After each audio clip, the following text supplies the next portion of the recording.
संदीप भाई के नेतृत्व में जो है संस्कृत पार्टी और किसान सभा और तमाम हम लोग जो है इन सवालों को लड़ते हैं।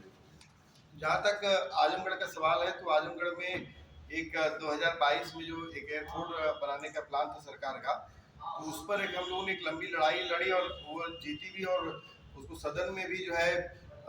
जो विमानपत्तन मंत्रालय के मंत्री हैं उन्होंने कहा कि हमारी कोई योजना ही नहीं थी। मतलब कि एक तो तरफ कहा रहा था कि बीजेपी की ये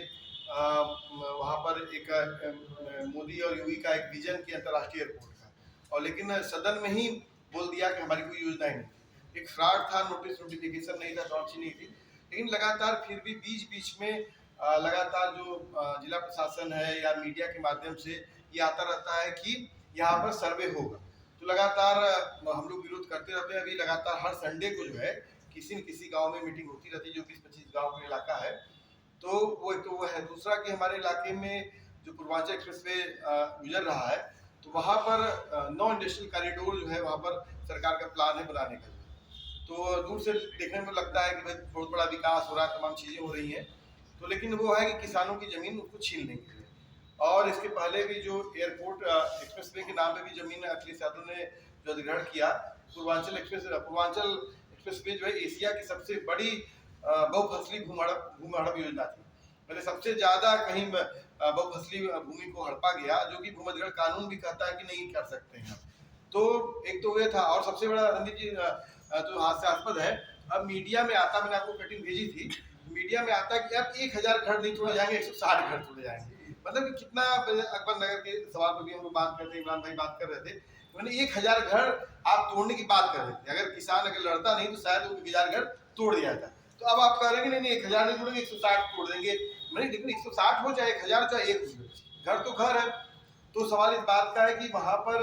एक तो भूमि अधिग्रहण कानून का पूरा खुला उल्लंघन है, और उसमें भी हम लोग रंडिका बाग में धरना चलाया। उस धरने का इतना बड़ा प्रभाव रहा कि 9 इंडस्ट्रियल कॉरिडोर रुके हैं। और मुझे लगता है कि पूरे प्रदेश में भी, पूरे देश में भी हम लोग तो ये नहीं कहते हैं कि हम लोग के पास बहुत उसका क्या कहते हैं मॉडल कोई है, लेकिन एक मॉडल आजमगढ़ ने बना कि 2022 के बाद हमारे यहाँ 1 इंच भूमि का अधिग्रहण नहीं कर पाई। और सिर्फ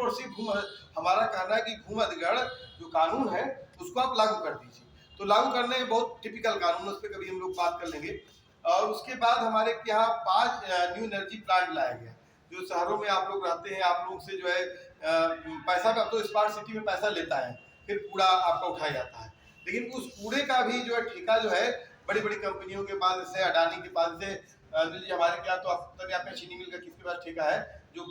गन्ने की खुइया है जो निकलती, जो किसानों को उस पर डाल लेके चले जाते थे, अपने खेत में डालते थे, उसका भी ठेका जो है बायो गैस के नाम पर वो अडानी का आजमगढ़ का है। मुझे लगता है उत्तर प्रदेश में सबसे बड़ा ठेका अडानी का है। तो हमारे यहाँ जो गीला कचरा और सूखा कचरा जो उसको शहरों में निकाला जा रहा है, उसको कह रहे हैं कि हम गांव में ले जाकर के उससे हम उससे गैस बनाएंगे। तो सवाल इस बात का है कि हमारा कि गांव का ने तो ये काम किया नहीं, शहरों ने ही काम किया। चाहे शहरों में का आपका जो मॉडल है उसका प्रॉब्लम है कि आपका गीला कचरा निकालते, सूखा कचरा निकालते हैं। दिल्ली में तो देखिए बड़े बड़े वो बन गए हैं, पहाड़ बन गए। और मुझे लगता है कि पूरा का पूरा कूड़ा प्रबंधन नीति जो है वो फेल्ड है। आप देख लीजिए, किसी भी शहर के बाहर ही नहीं, आप छोटी सी मार्केट भी चले जाइए, किसी भी मार्केट चले जाइए आसपास के लखनऊ के, हर मार्केट के किनारे का जो बेल्ट होगा वहाँ पर कूड़ा होगा। तो अब इसके 2 प्लांट मैंने तो कभी गया नहीं हूँ, लेकिन मैंने BBC पे स्टोरी पढ़ा कि एक इलाहाबाद में बना प्लांट और लखनऊ के आसपास भी कोई प्लांट बना है। तो वहाँ पर जब वो ये करते हैं, प्रोसेसिंग करते हैं कूड़े की, तो उसमें जो मीथेन गैस, तमाम गैसें वहाँ से निकलती हैं, और उससे फसल भी बर्बाद हो रही है, पूरा इन्वायरमेंट बर्बाद हो रही है, नस्ल बर्बाद हो रही है, पूरे गाँव खत्म हो जाएंगे। तो हमारे यहाँ 5 न्यू एनर्जी प्लांट थे, तो जिसमें एक बहुत महत्वपूर्ण प्लांट था, जिसमें संदीप भाई भी उसमें गए थे। तो उसमें लगभग 1943 में महात्मा गांधी जी की प्रेरणा से एक बिजनेसमैन थे, तुलसी साहू के नाम पर एक रेलवे स्टेशन भी बना। तो गांधी जी ने कहा कि आप जाइए कि स्कूल खोलिए, तो आपने गांव में आके स्कूल खोले, और उन्होंने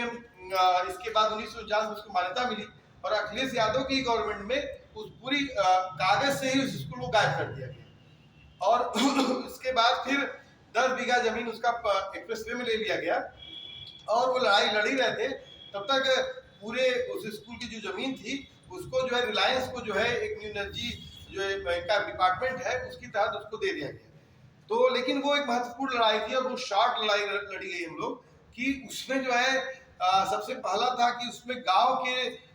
जिनकी जमीन जा रही थी वो तो आंदोलनों में आते हैं, लेकिन वो ऐसा आंदोलन था कि जिसमें स्कूल की जमीन जा रही थी और इससे हमारे ऊपर पर्यावरणीय प्रभाव पड़ेगा, भविष्य के प्रभाव पड़ेंगे। इसलिए वहां पर जनता वहां पर आई, मुझे लगता है कि 1000 तकरीबन लोग वहां थे और वो केस भी जीत गए और वो अब जो है रिलायंस का वो जो है पावर प्लांट नहीं बन रहा। लेकिन सवाल अभी है कि उस इलाके में लगातार ये बन रहा है। उसके अलावा हमारे क्या इसे एक मॉडल हमारे क्या और बना कि एनएच के नाम पर आमतौर पर लोग कहते हैं कि जमीन दे दो, बनेंगे तो सरकार ले ही लेगी, सरकार की जमीन है और एनएच का विस्तारीकरण होगा ही जो है। लेकिन हम लोगों ने एक और आंदोलन किया था, वो भी बहुत शार्ट आंदोलन था कि सागंज से लेकर जो बिलवाई मार्ग है उस पर संदीप भाई उस पर भी गए थे, वहां पर भी किसान पंचायत हुई थी और उसमें भी हम लोगों ने कहा था कि भूमध्यगढ़ कानून को आप लागू कर दीजिए। तो भूमध्यगढ़ कानून को जब लागू करना हुआ तो उसमें योगी आदित्यनाथ का उस समय बयान आया कि हम 4 लेन के लिए मकानों को नहीं तोड़ेंगे, 4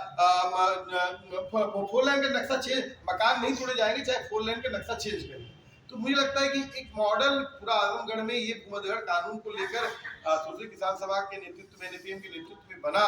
और मुझे लगता है कि ये अगर उस लड़ाई को और भी हम लोग मजबूत करेंगे क्योंकि वो अभी तो किसानों का दम है, क्योंकि किसान आंदोलन जो दिल्ली में चला उसका एकदम दबाव है, लेकिन जब सरकारें सशक्त होंगी तो उसका असर और पड़ेगा। दूसरा मैं 2-3 चीज छोटी छोटी कहते हुए समाप्त करूंगा कि हमारे इलाके में नहरों में पानी नहीं आता था और हम लोगों ने 2-2.5 साल पहले नहरों में पानी के लिए आंदोलन किया और मुलायम सिंह के समय के बाद भी मुलायम सिंह ने नहरों में पानी के जो पानी आता था उसको फ्री कर दिया था। तो उसके बाद नहरों में पानी देना ही बंद कर दिया सरकार ने कि और क्या कि फ्री का पानी है। लेकिन हम लोगों ने आंदोलन किया तो उस इलाके में लगभग लंबे समय के बाद पानी आया और अब ये दूसरी प्रॉब्लम खड़ी हो गई है कि नहरें अब कट जा रही हैं क्योंकि भ्रष्टाचार का शिकार है जो है। जब नहरों में पानी शुरू हो गया तो नहरें अब कट जाती हैं। दूसरा कि हमारे इलाके में लगभग हम लोगों ने अभी क्या कहते हैं पदयात्रा संदीप जी ने किया था, हम लोगों ने एक हमारे इलाके में 35 साल पहले एक सड़क बनी थी और बड़ी हिस्टोरिकल सड़क है, उसमें गुरु नानक, दत्तात्रेय, चंद्रमा और कबीर तमाम रास्ते से गुजरे थे। तो वो सड़क नहीं बन रही थी और हम लोगों ने उसके समेत बहुत सारी सड़कों का हम लोगों ने निजामाबाद क्षेत्रों में किया। तो उस सड़क पर भी अभी सर जो है आ गया है और उस पर पास हो गई है। अब उस पर गवर्नमेंट क्या कर रही है, बंदोबस्ती कर रही है कि उसका जो है लागत बहुत कम दे रही है, तो उस पर कोई टेंडर ही पड़ ही नहीं पा रहा है। तो मुझे लगता है कि किसान हम लोग को जो किसानों के सवाल है अगर हम उसको एड्रेस करते हैं और इस बात से भी मुझे लगता है कि हम लोग जो आमतौर पर जो मौजूदा जो विपक्ष है समाजवादी पार्टी है जैसे वो कहती है कि सरकार बदल जाएगी तो सब अच्छा हो जाएगा, सरकार बदल जाएगी आप आ जाओगे जो है तो आपको जो करना वो कर ही लोगे, बीजेपी को जो करना कर रही है। लेकिन आम जनता का सवाल अभी कैसे हल होगा, तो ये कुछ ऐसे हम लोगों को लगता है कि जो जैसे अभिषेक भाई एक मॉडल खड़ा किए, यहाँ पर कमलेश जी के नेतृत्व में खड़ा हो रहा है, तो एक किसानों का एक मॉडल जो है आजमगढ़ में भी खड़ा हुआ और मुझे लगता है कि हम सब लोग को इसको सशक्त करने की जरूरत है क्योंकि ये सवाल